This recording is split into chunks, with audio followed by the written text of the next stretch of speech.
All right, testing 1, 2, 3. Yo, what up? Check, check, check, check 1, 2. Hello, hello. All right. Yo, yo, yo. Happy hour.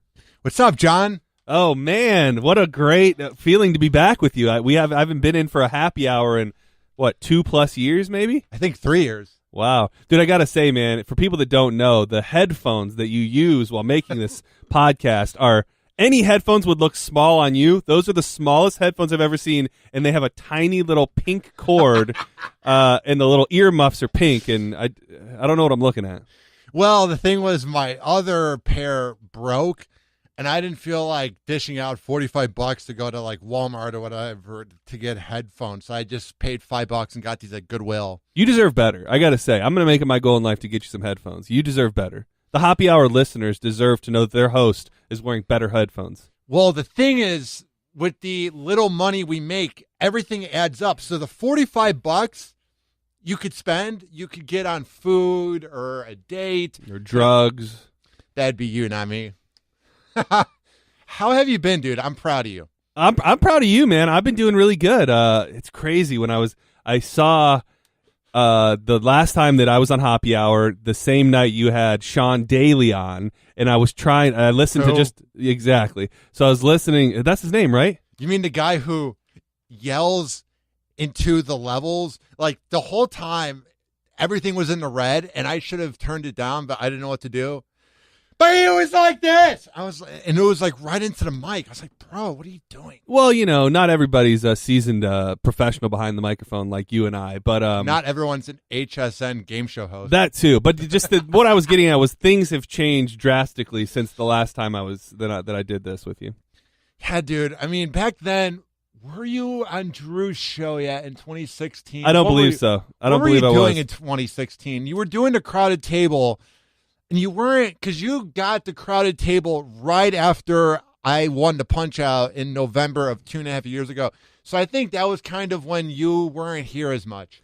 Yeah, I don't know, man. There's a period that really kind of all blends together because I was working here. I was working at 102.5 The Bone doing promotions, and then there was this weird middle ground in between that period and when I came on Drew's show full time. And I think I was kind of floating through there. I wasn't working at the station a bunch, but I was doing the podcast and eventually we got the Saturday night show. Well, it was weird how when I joined here, you were just like a hustler, man. Like, because I joined here 4 years ago, and I remember I had a second job, and I came late to this fishing slam, and I was just like carrying a few chairs, and you said something. I think you were with Arvizu and A-Rod, and you go, these are old school promo guys with the bone that are legends. And you said something like, "What are you doing here?" Yeah, I mean, we had a rough We had a horrible relationship. Well, the thing is, and I feel like I may have said this, maybe even on your podcast before. The main way into radio now is through promotions, and a lot of the promotions work is like hard physical labor. So I don't think it's always going to correlate to have a dude who's trying to make it in radio, but is also willing to carry tables and chairs and sweat their ass off all day. So I don't blame you for not really being down with that.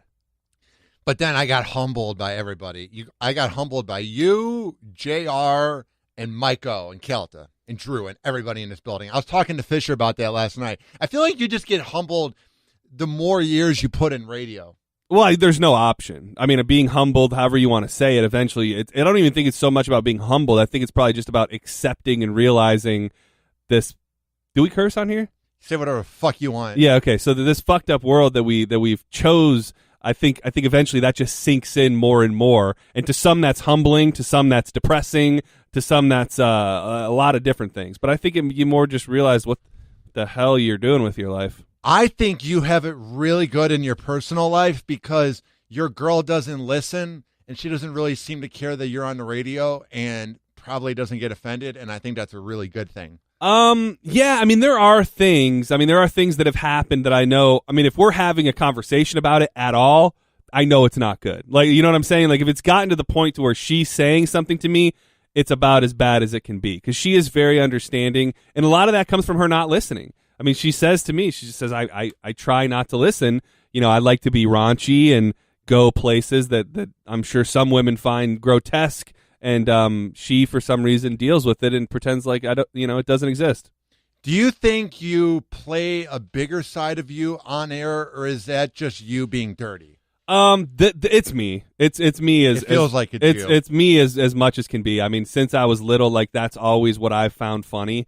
Like, I think there are people out there who say it's a crutch or, when you the dong humor, but to me it's just what's funny. Like it's that kind of stuff is what I laughed at when I was, in middle school, and it's the stuff that I still laugh at today. So if I'm laughing and I'm making the other people in the room laugh and we're all laughing, I imagine the people that are listening are hopefully laughing as well. Howard has this famous quote. It says, "It's good to be blue, but if that's all you are, you're done." Well, see, and that's the thing, and that's why I think I feel more comfortable in it, because especially on the show, on Drew Garabo Live, we can cover it all. Like for today, for example, we went on a 15-minute diatribe about pegging, and right before that we're talking about the race climate in America and digging into this Jussie Smollett douchebag who got let off today. So I think being able, like, just to back up what you just said, being able to do it all is important. And I think when you get raunchy, it can make the straight stuff better. You know what I mean? Because people say, well, this guy isn't just that. He's this, and he has opinions on this too. So I think it's nice to have both. Now, Ronnie the limo driver is known for literally getting pegged in the ass, and that's all they talk about on the show. Have you ever had that happen, or is this just a bit where you're like, oh, pegging? I stand firm on pegging. I support it. I'm not going to give you any deep exclusive here on Hoppe Hour, but I'm just saying I stand with pegging. You just seem like you're really into it. Like, well, I'm just, if you're a man and you like things in your butt, then, good for you. And that doesn't mean that you're gay, and that's okay too. But, it's just experiment with your butthole more, Hoppe. That's all I can say to you. Good. You were in a committed relationship. You never once had her stick a finger or two in your butt? I mean, I did backdoor action with her a few times, but I never had anything go up mine. Well, sometimes that's a trade you got to make. I imagine that's how a lot of men have their first. I didn't even like the backdoor. I was just like, I missed the vagina. Did she want it, or did you? Well, whose suggestion was it? It was funny. It was after the company Christmas party, and she was like shit-faced. And literally, when I went to the back door, she immediately got sober. Like, she said whenever, which I think she's had a lot of it in her butt, because she said, whenever I've had it in my butt and I'm drunk, I immediately get sober. And when she said that, I remember thinking, well, you sound like you have a lot of experience. Yeah, it's like how many? Yeah, that's worrisome. Anytime, right, when you're about to, make love or put something in someone's butt and you begin to believe that there's been a lot of other men there before you, that's never a good feeling. It feels like sandpaper. There's nothing that's like great about it. Dude, I will tell you, I think your problem could be a lubrication problem. I mean, because if you're having sandpaper-like issues, that's all I'll say. Maybe you need to open up your mind on lube. But I think a lot of times it's a negotiating tool for a man who's looking for butt stuff to say, hey, I'll let you throw a finger in there if you let me do this. And that's the gateway. And once you're in, you're in. Well, the way it happened, she was like shit-faced drunk, and she was like, okay, so fuck me in the ass. And I was like, okay. So you asked for it. And she finally, you broke her down. That's what you got to do. We were going at it, and I like sneaked a peek. Like, I was like poking, and she's like, just put it in. I was like, oh, wow. Like, all right. It sounds like she was kind of waiting for it, honestly. I'm so much better off. Dude, everybody hated me during that 14-month era of my life. That was a weird time. But, dude, I think a lot of people go through that in radio because it's not made up when people say it's hard to be in a relationship. And I think with her specifically, she wasn't willing to wait through the grind. She wasn't willing to wait for, you to be a big famous star. And she also just didn't I don't think she really liked the fact you got attention either. How do I word it? Any guy in the future that dates her needs to have no ambition, no passion, and is cool with making $30,000 for the rest of their life. Anybody, and that goes with a lot of women. If the girl's not down with what you're doing in the beginning of the relationship and there's trust issues, it's not going to get any better. Like I said last night on my show, it's not like there's a rug, John, and all the trust issues. You just throw it under the rug and go, okay, it's gone. Like if the relationship has it that soon, it's probably doomed. I'd like to think that, and I am very, very lucky. I'm engaged to be married, and we've been together for like 11 years at this point. And I just remember having felt things like that in the past, where you're like you're trying to make it work, or it just seems like there's jealousy or whatever. And with the relationship I'm in now, after like a month or 2 months, I just remember thinking that it felt completely different. Like it was more like a friendship. It was more like I didn't have to pretend that I was something that I wasn't. Because you know how when you date somebody in the beginning, you're really just putting on a fucking act. You're really like giving them the version of yourself that you want them to see. You know what's funny? I don't put on an act anymore. I used to like, it made me douchey, but I don't know how to explain it. But I just go as myself. I literally I don't care anymore. And I think it's prevented me from getting laid. Like the fact that I won't pretend like I'm cool and walk like flexing.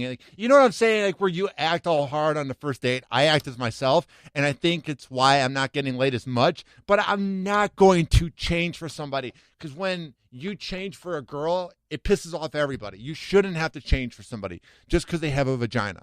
I agree. Stay true to yourself. And this is the best version of Hoppe that I think we've seen in all of your years here, which is keeping it real. So just keep it up, dude.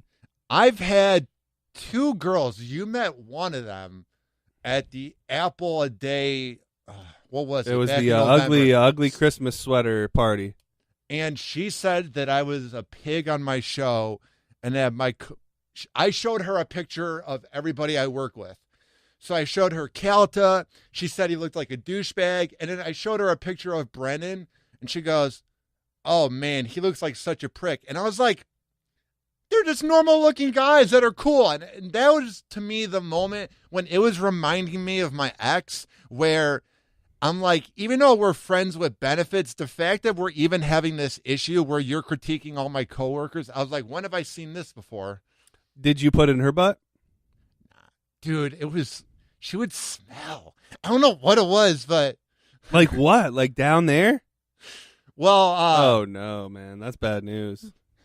I'm going to say an inside joke that only 4 people are going to get, but all I'm going to say is poo-poo bum-bum. Oh, man. And I think anybody that doesn't get the inside joke will know what that means. Oh, but man. A few of the promotions people from back in the day will know what the phrase poo-poo dude, bum-bum. That's bad news, man. So did you go back for seconds after you realized it smelled the first time? I was going there for maybe 2 months, and then we were talking, and she was like, "Come over and let's fuck." And I was like, "I have to be up in the morning." And she is like, "Oh, so you don't want to hang out?" And I was like, "Listen, if I wasn't coming from a breakup, I would want to date you, blah, blah, blah." And she was But that's a lie, because she smelled. You don't want to be with a woman who smells, Hoppe. I don't know. I like the sex. Anyway, I was just kind of saying it just to say it. And she goes, "Oh, honey, I hope this doesn't come off rude, but I would never date you, ever," in like capital letters. So I just blocked her. I was like, "Bye." So then she sent me a text. She's like, "You're going to really block me over that?" And I was like, "Yeah, block." So you wait. So she just wanted to fuck you. She just wanted the sex. But she was weird about it. Like, you know when you have a friends with benefits and you know that it's friends with benefits and it's never brought up? I like that. But she would always have to bring up, "Oh, I bet you're just banging all these radio fans." And I'm like, our listeners are 25 to 54 men. Dude, I got to say, that's an interesting thing, because I may have even, and I don't know, sometimes I just think it's maybe me and the way I carry myself, because it seems like there's a lot of women who really are thirsty for Drew, and I know there are women out there. Maybe it's because you've got to be at that like top level for women, but I never really have seen that too much like throughout radio. Like I always think that's kind of a wives' tale, that like if you're in radio, there's going to be women that want to fuck you. Because I don't think there are many women in the year 2019 that are saying, "Oh God, I'm so wet, I want to fuck my neighborhood DJ or disc jockey or radio host." I've hooked up with 5 listeners. Now, they never heard a second of my show personally, but it's because they knew who I was in Cleveland and here. See, and that's the thing too, is if I was a young man who was single and on the prowl, I would use it. You know what I'm saying? Like, and that's probably why I don't fully grasp it, is because I've never gotten to use it like you have, obviously. It's a little overrated because it's really weird. Oh no, this was my ex's family. They're obsessed with Drew. And I remember we're eating Thanksgiving, and it's just like this awful meal. It's cold. It's gross. I'm just amongst rednecks. And the whole time they're like, so what's Drew like? And I think they even said you. And I'm like, they're my fucking coworkers. Can we not talk about work at Thanksgiving? That's the thing that happens, too, with girls that are bone listeners. It's like, I remember I was making out with this girl on the beach who was a bone listener. She was like, so what's Spanish like? And I'm like, that's the biggest... like, I'm all turned on and thinking about my friends at work. I'm like, that's not really fun to talk about. Yeah, and I mean, I don't know. And a lot of people think it's all like, I mean, it is. A lot of what you do here is real, but, you know, like, you don't want to be, like, fleshing out bits with somebody that you're trying to. Like, I don't work with Spanish. I work with Anthony at promotion gigs. Like, I know Anthony is Anthony. And I've hung out with Spanish at gigs, but I just don't. I just view everybody as a person. And I feel like these listeners, they like view the top names as like these almighty gods. And even like a lot of the shows don't like that. Yeah, and I mean, I don't know. I disagree. I honestly feel like I think there's women who like certain dudes that are on the station. I think there's guys that are big fans, but I honestly think we live in this vacuum. At least I do. And sometimes you have to remind yourself that everything's not as important as it seems. You know what I mean? Like when I'm in that room and we're doing it, like I think in my head sometimes I just think everybody's listening and that everybody cares. And the fact of the matter is there's a lot of people that don't listen to the radio and don't even know what 102.5 The Bone is. I think that's you ringing, not me. Getting all the fucking spam calls. Jesus Christ. God. We're going to look back at 2019 in 10 years when it goes on to the 2030s and just be like, man, shit was weird. Like, we're getting spam calls. Like, fucking Bush signed that do not call list like 20 years ago, but that was for landlines. Somebody's got to sign something about spam calls. There's nothing worse than when I'm taking a fucking nap, dude, and it's like 847's the first three numbers from where I grew up, and when you see the first three numbers, you're like, oh, it's spam.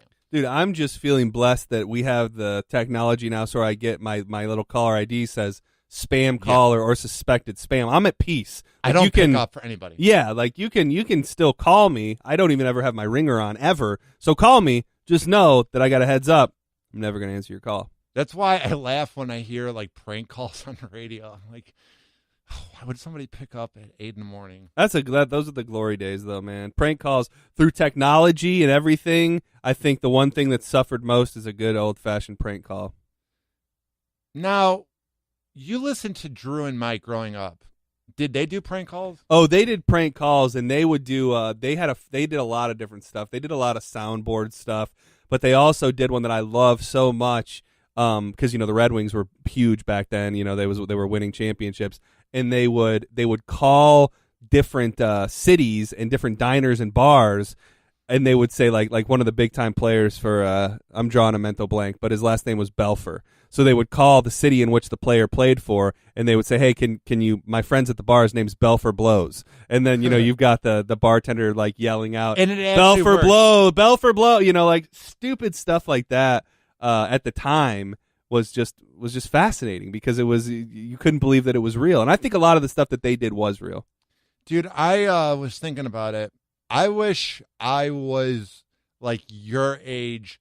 Like, don't you wish we could have began in radio like maybe 17, 18 years ago? Oh, yes. Because I would have been doing the internet, man. I would have been doing an online show. Like, I wanted to do one 10 years ago, but I was 14. So, like, I wasn't able to do it. But, man, I just wish there's so many shows out there that it's cool. It's great that anybody can do a show. But, man, don't you wish we could go back to like 14 years ago and just be like the Joe Rogan or Adam? Well, that's one way to look at it because, well, I mean, to me, those opportunities are still as there as ever when you talk about being something on the internet. I don't know the secret. I think it has a lot to do with how you market yourself, but I would say I'd go back further for radio, because I think radio was more inviting for new people, and I think there was more opportunity, and I think people were getting paid more, and I think stations were spending more money. So I would choose to go back in time 90s. for that reason, to thrive in the earlier days of radio, when it was, before you could go listen to your Joe Rogan podcast, your option was the radio. So rather than say go back so that I could do the right thing on the internet, which I think is still a possibility one way or the other, I'd rather go back to live that life in radio. I listen to a lot of old Chicago radio online because I want to get a feel from do you ever listen to old Drew and Mike shows that you grew up listening to try and think about how far you've come? Yeah, and it's really crazy too because Mike Clark, one of the main two, he died probably a few months ago, and ever since then, I've kind of been intrigued with listening to the shows.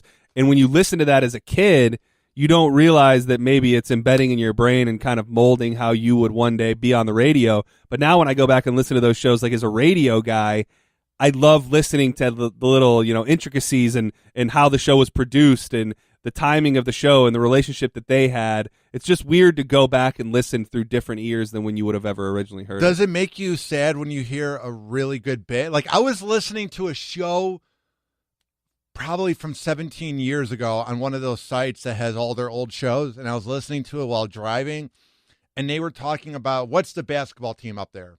The Pistons. They were talking about a girl kept flashing her boobs on the Kiss camera, and they were having guys call in. It was a playoff game or something. It was some big game where it was a sellout, so everybody was there. I think this is when they won the championship. So this is when they were really good, 14 years ago. Anyway, Drew and Mike were having guys call in, and they were like, oh, those titties were so nice. And then the next guy would call in, and he's like, I wanted to put my head in those titties. And I was like, oh, God, you couldn't do that now. Dude, I will tell you, there is a lot of stuff that was, because I've listened to a lot recently, too, especially stuff that today would very much and so be sucks. considered homophobic, transphobic. I think it was just a different time, and people hadn't yet figured out that they should or want to be offended about everything. I think being transphobic and homophobic, that's not cool. I don't think jokes about it are cool. But I don't like when a person says opinion that people don't like that might be edgy, and then they have to say sorry. That's what I don't like about our era. Not that you can't make jokes about gay people. Whatever. If that's what you guys want, fine. But I hate when a person says a thing and then they lose their job because of what they said. Have you seen Ace Ventura, Pet Detective? Not for so many years. Well, you've seen it, though. Yeah. Dude, so I was reading today that Ace Ventura, Pet Detective is now being looked at as terribly, terribly transphobic and insensitive. Because if you remember the whole Finkel and Einhorn thing, and then the girl who was the police chief ended up being a dude, and there was the scene where Ace Ventura made out with her, and then when he found out it was a dude, he burnt all his clothes and was pouring the toothpaste in his mouth. So it's things like that at the time we laughed at, and that I guess we're just supposed to think they're not funny anymore. I don't know. And I don't know what to think. It's ridiculous. That's what I don't like, is they're trying to make people think that the old shows are offensive. I see that people our age find fucking Friends and Seinfeld to be offensive. I'm like, come on. Well, I mean, it's never good to think that you're hurting someone's feelings. But to me, offensive jokes it's still a joke. And some people may have opportunities to mask their hate with jokes, which I think that's usually pretty see-through.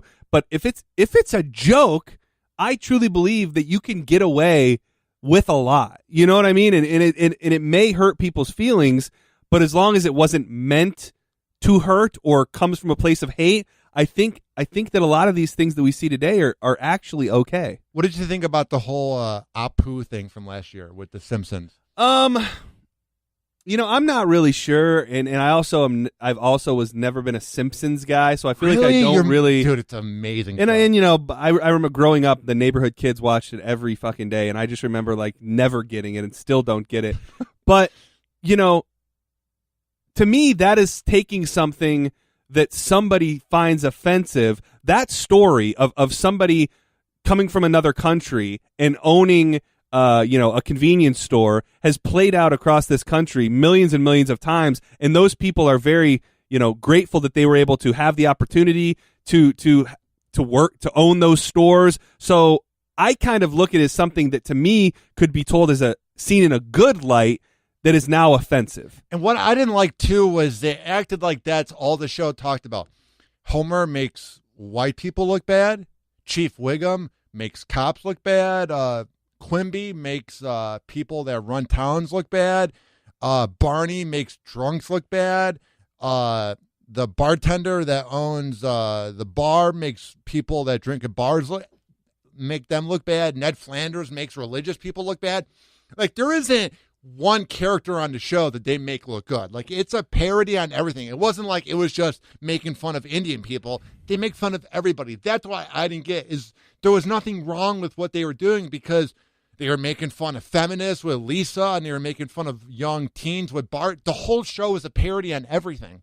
Well, everything is rooted in some sort of truth. Every stereotype, every joke, every accentuated character on a cartoon, like, it comes from somewhere.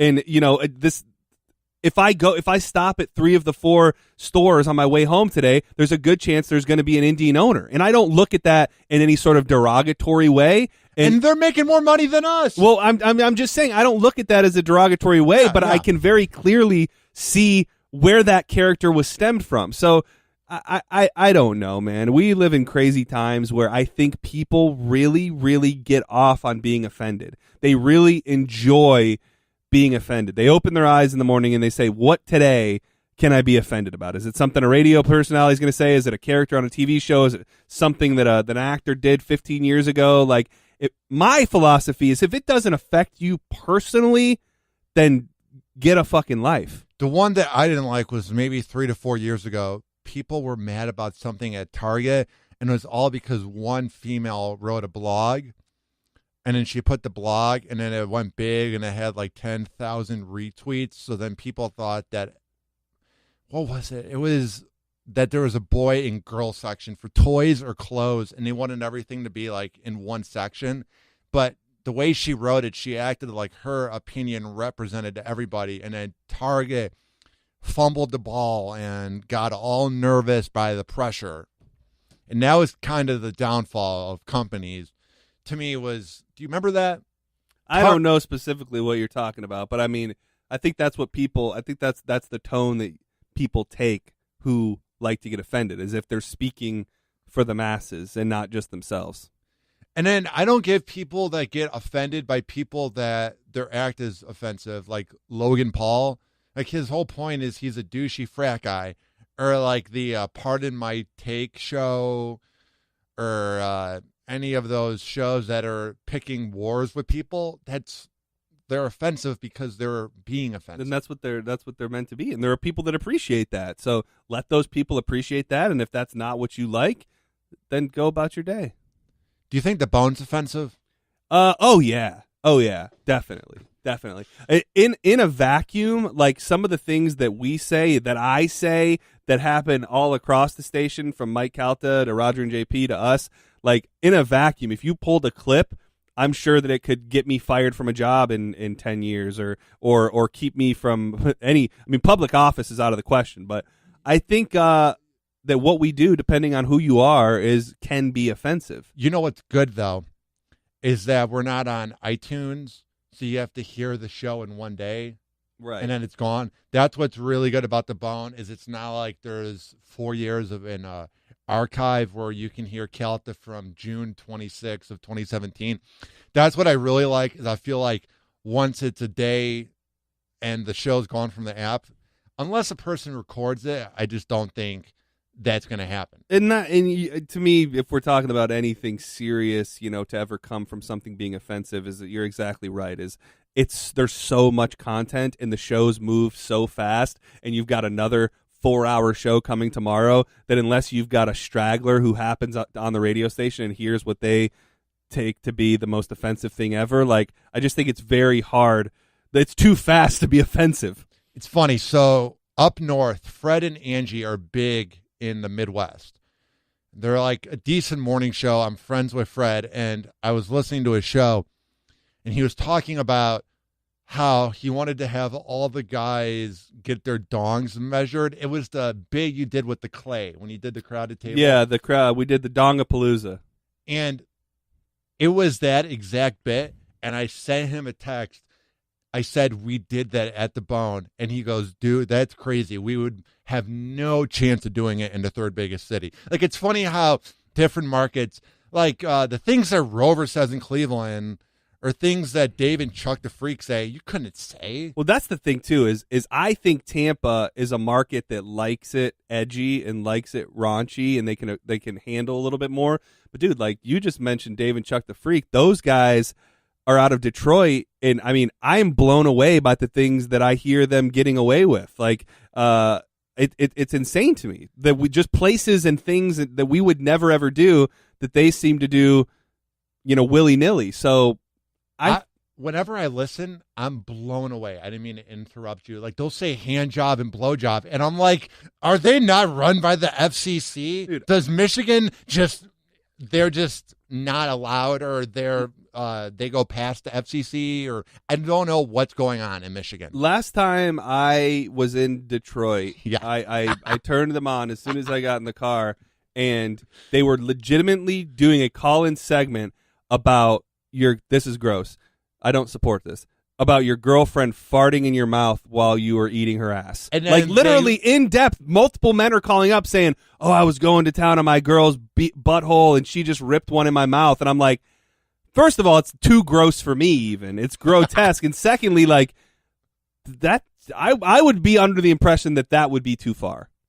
I think about some of the bits that I did when I was with Rover, not the catfishing thing, but like us all putting our pubic hair in a bowl and then putting it on our faces, or us sniffing Dougie's foot cheese. And I'm like, there's a reason why he does so well in Cleveland, is because Cleveland's the type of town that's like, pubic hair on face. Hey, pubes on your face can be funny, I think. Dude, so it's like -10 every day in Cleveland. And it was so funny. So the day that we put the pubic hair on our face, I put on a ton of pubic hair, and I was walking through the halls interviewing people in sales, and the pubic hair was dripping from my face. Man. So they told me to go to the sink in the bathroom and clean it off. So me, Jeffrey, and the other dude on the show are cleaning it off, and HR got pissed. So they told me to just go home and clean it up. And I'll never forget, I leave the place that they record at, like the main building, and it was like -10, and the wind was just blowing against my face, and it froze. And dude, it was the most gross thing you had frozen pubic hair on your face? Oh man, I think I've seen that picture before. Dude, that's troubling. Yeah, so that's a mixture of many men's pubes. Everybody's. Oh man, yeah. And Rover's back hair. Oh man.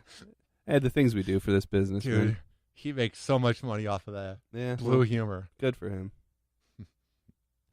I don't know if I'd want to do a cold city, because I don't know what it's not that I don't know what I'm doing in radio, but like I think about it, I'm like, I'm so blessed to have nice weather. I'm like, I don't know. Yeah, I would stay here. I mean, and this is where I want to be as far as, if you gave me the choice, I would stay at the Bone forever as long as I'm in radio. But I've got no qualms with moving somewhere cold if it comes down to it one day.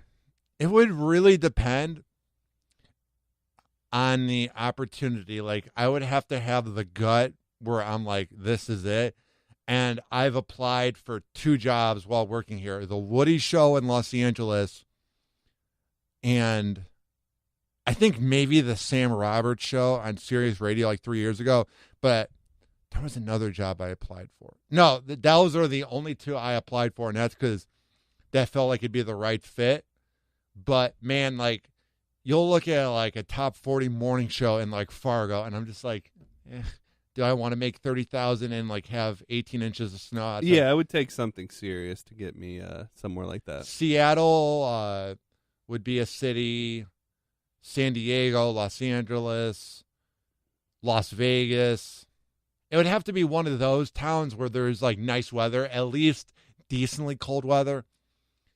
Chicago would be cool, though. I think I really want to push to be the next big name in Chicago radio. You could do it, too. Why? Because all the hosts are at youngest 50. Fucking Man Cow is 53. Like, nobody's a spring chicken anymore. And at some point, they're going to retire and then die. And at some point, they're going to have to admit that young talent needs to take over. And I predict that's going to be what's going to happen in radio in the 2020 decade is you're going to see a lot of guys retire. And I think that's when the radio companies are going to figure out how they're going to spend money. And I think that's when you're going to see the growth is within 10 years. Let's hope so, man. It's time for the next breed. I mean, because you're going to have to at talk radio. I mean, you could do like that format they do where they talk for like 8 minutes and then traffic and weather. Because not everybody's like the Bone, but I would take that in a second. I mean, talk for 8 minutes and then do traffic and weather. Like, why not do it in a different market? It just needs to feel right. Well, that's, yeah, and I mean, like you said, it's not the Bone, and everything, I mean, that is probably what 9 out of 10 spots would be looking like is, you know, smaller talk breaks with music and things like that even. Or what I would want to do, too, the format I'm really into is old hip-hop music from the last 20 years, and my dream would be to, like, host a morning show where I do my thing, then I have, like, a producer and a phone person, and it's just 3 people, and we maybe talk for 7 to 8 minutes, play music, talk for 7 to 8. That's what I think would be best. Would be like to do a cool show. That's a good genre right now, and it's blowing up everywhere. So yeah, I think there's going to be like that will be the music from the early 2000s and 90s and stuff. I think is going to be a big market moving forward over the next 10 years. I just want one place to like take a shot on young talent because I don't get when they keep rehashing the same talent in the Midwest, and they're like, why are we in 14th place? Well, because you're airing people that have been in radio for 40 years. It's time. I don't know. It's just like, I feel like the answer to all of radio's problems, John, is right in front of them. Like, it's right there. And it's like, no, we're going to keep doing the same thing and wonder why people aren't listening as much. Like, I feel like there needs to be a farm setup. Like, you know how you hear about the Bolts farm setup? Right. And how, because I was talking to Third Leg Greg, and he told me that we got some of the best players ready to join the Bolts within the next 5 years. Radio needs to do that. They need to begin letting people do overnight shows. Because, I mean, what's it going to affect the ratings? I'm not saying have people just begin doing midday shows that don't have radio experience, but at some point, I mean, Drew did overnights. I think Kelta did a lot of different morning shows before doing the Cowhead show here at the Bone. I mean, everybody like begins somewhere, and that's what's annoying about radio is it just feels like it doesn't want to let people like us grow.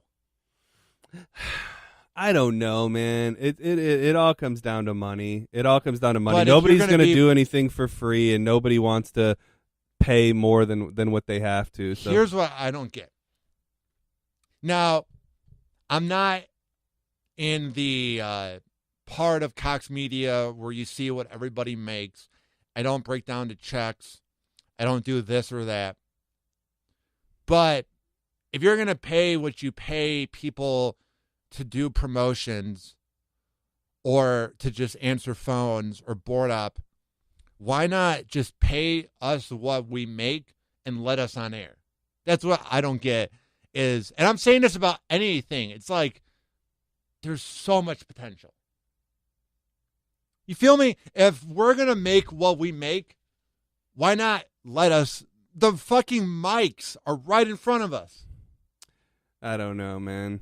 I really don't know. These are questions I don't know the answer to, and I've spent probably a long time trying to figure it out. But, dude, it's all about time, dude. And I think that's been the structure, and it's something that you have to somehow keep yourself sane with on a daily basis because I think for the most part it's all about time, and it's about being right where you need to be when you need to be there, and that's, you know, easier said than done. You know who I look up to more than anything?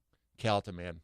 The fact he began doing what I did 4 years ago and what you began with doing promotions, because I heard from, I think it was Mingle Mix, who's one of the DJs in town. He's a big fan of Drew. He'll do a lot of live tweeting at Drew in the afternoon. And he told me that Kelta would work his ass off, like putting up banners for FLZ in the 90s. And he's literally been in radio longer than I've been alive.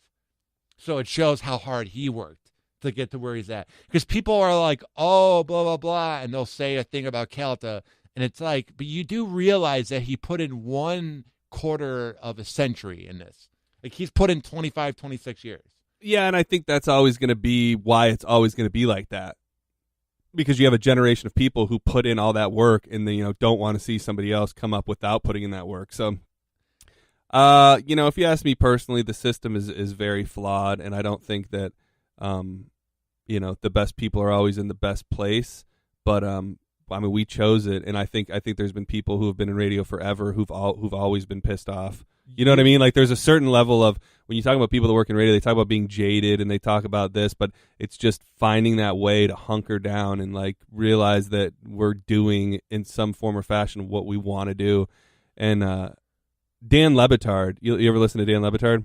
I don't listen, but I like his work. Dude, their show right now is one of my favorite shows, definitely one of my favorite shows that's currently on. And he did an interview recently where he said, if you're going to do radio, it's a bitch, and you need to do it with your friends because trying to survive in the world of radio with people that you don't like or you don't get along with is just creating more misery. So that's something that I've kind of adapted and just realized recently, that if you can link up with people that are truly your friends, and you can just have fun, then all the other shit is easy to forget about because you're not really working. You know what I mean? Like we work and we work hard.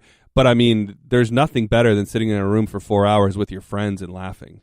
Opie and Anthony are the prime main example of hating each other more than anything can only work for so long. Because they were so good on air, but people will say they wouldn't look at each other during the commercial break. And to me, that's why they were making so much money for 20 years, but it ended. Is you can only despise somebody for so long before it's going to blow up. You're right, man. Have you ever been interviewing somebody and then have them end the interview? It's all good. Yeah, I got to go, man. Did I talk too much about myself? No. I got to go. Yeah, I was looking at how long it's been. It's been 42 minutes. We did good. It was great. No, I just got to be somewhere at 7, that's all. It's all good, man. I love you. Thanks for doing this. Anytime, dude. Keep doing you, man. It's so cool. Because I saw you go through what you went through 4 years ago, and it's so cool to see you like a part of a clip that was huge on the internet with Mia Khalifa, baby. Yeah. Not a porn star, supposedly. Her work's not that great. No, God, it's terrible. It's terrible. She didn't look like she wanted to be there at all. Man, she put in a lot of work. If it's just 3 months, man, she was just busting it wide open. She made her money. Bro, on that note, on the legacy of that girl that has her legs wide open, thank you for coming on the show. Dude, it's good to see you. Thanks for having me, man. I was excited to return to the world of podcasting, even if it was only for this fleeting moment.